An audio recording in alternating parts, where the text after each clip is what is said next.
Hello दोस्तों, मेरा नाम डॉक्टर शुभम है mbbsuniversities.com से। और आज हम बात करेंगे स्ट्रगल्स और प्रॉब्लम्स की जो स्टूडेंट्स एमबीबीएस अब्रॉड के लिए जा रहे हैं वो फेस करते हैं और उनके सॉल्यूशंस की। तो सबसे पहले मैं आपको बता दूं कि किसी भी पेरेंट के लिए या स्टूडेंट के लिए बाहर जाना या एमबीबीएस के लिए अपने बच्चे को बाहर भेजना वो फर्स्ट चॉइस नहीं होती है। सभी की ऐसी इच्छा होती है कि इंडिया में उनको एडमिशन मिल जाए, पर क्योंकि कम नीट में मार्क्स होने की वजह से इंडिया में एडमिशन नहीं मिलता तो बच्चे फॉरेन की तरफ रुख करते हैं। इसके लिए पेरेंट्स कई agencies, consultancies, doctors, authorised representative से मिलते हैं और उसके बाद डिसीजन लेते हैं। सभी एजेंसीज और कंसल्टेंसीज हमेशा पॉजिटिव पॉइंट्स की बात करती हैं जिन यूनिवर्सिटीज के साथ वो कोलैबोरेटेड हैं उनके बारे में, लेकिन कोई भी ये बात नहीं करता है कि बच्चा जब फॉरेन जाएगा तो वो क्या प्रॉब्लम्स फेस करेगा, क्या उसके स्ट्रगल्स होंगे और किस तरीके से वो उसको सॉल्व करेगा। तो आज हम बेसिकली 10 पॉइंट, मेन पॉइंट के बारे में बात करेंगे जो बच्चे स्ट्रगल करते हैं, फ्रेशर स्टूडेंट्स होते हैं, फर्स्ट ईयर के स्टूडेंट्स, और उनको किस तरीके से सॉल्व करना है उसके बारे में हम लोग आज बात करेंगे। उसमें सबसे पहला पॉइंट है होम सिकनेस या घर की याद आना। अगर कोई भी बच्चा एमबीबीएस के लिए बाहर जा रहा है इंडिया के, या कोई भी बच्चा अपने घर से दूर जा रहा है इवन इन इंडिया, तो ये बेसिक प्रॉब्लम है जो बच्चा फेस करने वाला है। इनिशियली कुछ टाइम के लिए रहता है और फिर ऑटोमेटिकली ये प्रॉब्लम चला जाता है, सॉल्व हो जाता है। सबसे बड़ी बात है कि अगर कोई भी जगह पे आप 17 साल तक रहे हैं तो आप अपने पेरेंट्स को, अपने फ्रेंड्स को, अपने ब्रदर सिस्टर को, अपने बेड को, मम्मी के हाथ के खाने को ऑब्वियसली मिस करने वाले हैं। लेकिन आपको ये ध्यान रखना है कि आपका मेन गोल क्या है, क्यों आप घर से दूर आए हैं, और इस चीज को भूलने के लिए, होम सिकनेस से फ्री होने के लिए सबसे इंपॉर्टेंट काम जो आप कर सकते हैं या जो इस चीज का सबसे बड़ा सोल्यूशन है वो है यूनिवर्सिटी में जाते ही इनिशियल कुछ दिनों के अंदर अपना एक पर्सनल शेड्यूल बना लें कि आप कब उठेंगे, कब सोएंगे, उसको यूनिवर्सिटी के टाइम टेबल के साथ सिंक कर लें। अगर आप ऐसा करते हैं तो आपको होम सिकनेस बहुत ही जल्दी फील होना बंद हो जाएगी और आप वहां के वातावरण में ढल जाए। दूसरा इंपॉर्टेंट पॉइंट है कि किसी को भी कभी भी ब्लाइंडली फॉलो मत करें, चाहे वो आपका सीनियर हो, आपका कोर्समेट हो यूनिवर्सिटी में, कभी भी किसी को ब्लाइंडली फॉलो ना करें। हमेशा अपने दिमाग का इस्तेमाल करें, चीजों को ऑब्जर्व करें। हर यूनिवर्सिटी के अंदर, आप फॉरेन में पढ़ेंगे, विदेश में या इंडिया में पढ़ेंगे, आपको 10 से 20% ऐसे बच्चे मिलेंगे जिनका मेन गोल जो है वो पढ़ाई करना नहीं है। वो लोग घूमेंगे फिरेंगे, एग्जाम टाइम पे वो पढ़कर पास भी हो जाएंगे। तो ऐसे जो बच्चे होते हैं वो फर्स्ट ईयर स्टूडेंट्स के लिए काफी अट्रैक्टिव होते हैं, उनको बहुत अट्रैक्शन होता है ऐसे बच्चों से। वो देखते हैं कि उनकी कितनी अच्छी लाइफ है, तो उस चीज से अट्रैक्ट ना होके आप चीजों को ऑब्जर्व करें।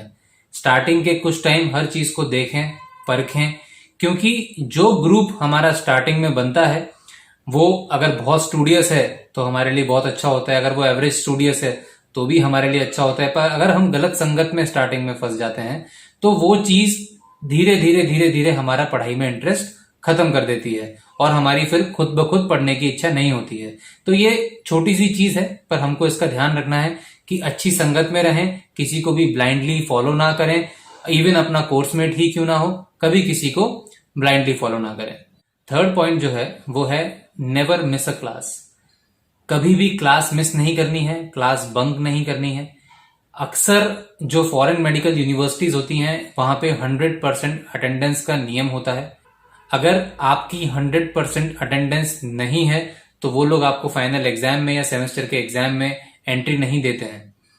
हमेशा ये ध्यान रखें कि इंडिया में 19 सब्जेक्ट की पढ़ाई होती है जब हम मेडिकल कॉलेज में पढ़ते हैं, और वही 19 सब्जेक्ट एनएमसी में आएंगे या अभी एफएमजी के एग्जाम में आते हैं।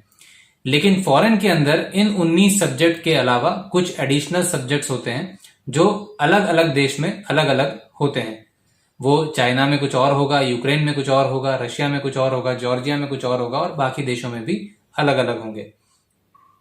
यूजुअली जो फर्स्ट ईयर के स्टूडेंट्स हैं वो सीनियर्स की वजह से कभी कभी मिसगाइड हो जाते हैं कि जो 19 मेजर सब्जेक्ट्स हैं उनकी हमें क्लासेस जाना है, लेकिन जो दूसरे सब्जेक्ट्स हैं, जो एडिशनल सब्जेक्ट्स हैं, उनकी क्लास हम अगर मिस भी कर देंगे तो एंड में हमको एग्जाम देने को मिलेगा। ये चीज का हमेशा ध्यान रखें कि जो भी यूनिवर्सिटी ये कह रही है कि 100% अटेंडेंस जरूरी है, वो उस चीज को मीन करते हैं, वहां पे वो चीज जरूरी है तो सारी क्लासेस जाएं, कोई भी क्लास मिस ना करें। क्योंकि अगर आप क्लास मिस करते हैं तो एंड में आपको प्रॉब्लम होगा, उस टाइम कोई आपकी हेल्प नहीं कर पाएगा।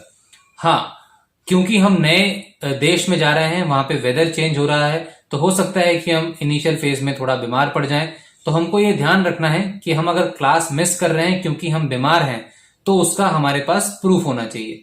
हमको सबसे पहले बीमार होते ही अस्पताल जाना है, अस्पताल जाके डॉक्टर से स्लिप ले लेना है कि मैं आज क्लास नहीं गया हूं क्योंकि मुझे ये बीमारी थी, और वो स्लिप फिर आपको डीन को प्रेजेंट करना है।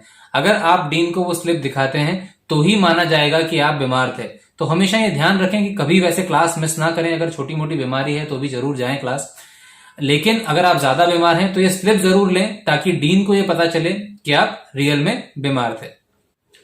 चौथा इंपॉर्टेंट पॉइंट है, अपनी हेल्थ का ध्यान रखना है, सिक नहीं होना है कभी भी। और अगर हम बीमार पड़ते हैं तो तुरंत हमको एक्शन लेना है। कभी कभी छोटी छोटी बीमारियां भी फैटल हो जाती हैं। अभी कैसा है कि लोग बहुत छोटे शहरों में भी चले जाते हैं जहां पे 1 लाख 2 लाख का पॉपुलेशन है, तो वहां पे ऑब्वियसली जो मेडिकल ट्रीटमेंट होगा वो सब स्टैंडर्ड होगा। तो हमेशा कभी भी अगर आप बीमार पड़ते हैं तो सीधे डॉक्टर को विजिट करें, डॉक्टर के पास जाएं। कोशिश करें कि आप बीमार ना पड़ें। उसके लिए आपको क्या करना पड़ेगा, क्या उसका सोल्यूशन है? हाइजीनिक रहें, रेगुलरली नहाएं, क्योंकि ठंडे देशों में जाने के बाद बच्चे 2-2 3-3 दिन तक नहाते नहीं है। तो रेगुलरली नहाएं, अपने आप को साफ रखें, अपनी सराउंडिंग्स को थोड़ा साफ रखें। ऐसे लोगों के साथ ना बैठें जो बीमार हैं, उससे आपकी हेल्थ पे भी फर्क पड़ता है।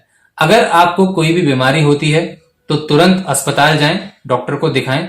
अगर आपको लगता है कि उस बीमारी का इलाज आपके शहर में नहीं हो पा रहा है तो जो नियरेस्ट सबसे बड़ा शहर है, जहां सबसे बड़ा हॉस्पिटल है, वहां जाएं।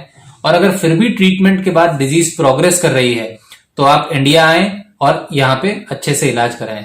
बिकॉज कभी कभी नेग्लिजेंस की वजह से बड़ी प्रॉब्लम हो जाती है, तो उस चीज का अवश्य ध्यान रखें कि आपको अपनी हेल्थ को खुद देखना है। कोई भी नहीं है वहां पे, आपके पेरेंट्स नहीं है जो आपको ट्रीट कर पाएंगे या आपको डॉक्टर के पास ले जा पाएंगे। तो अपना खुद का खुद ध्यान रखना है।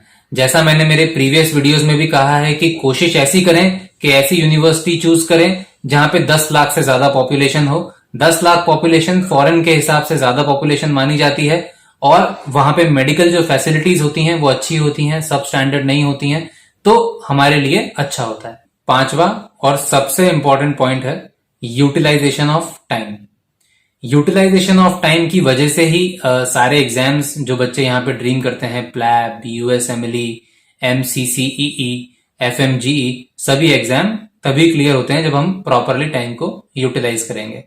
अक्सर बच्चे जब वहां जाते हैं तो वो अकेले पड़ जाते हैं। सबको पेरेंट्स की आदत होती है कि किसी को मम्मी उठा रही है, मॉर्निंग में ब्रेकफास्ट मिल रहा है, तो वो बच्चा वहां जाने के बाद उठ ही नहीं पा रहा है, क्लास में नहीं पहुंच पा रहा है।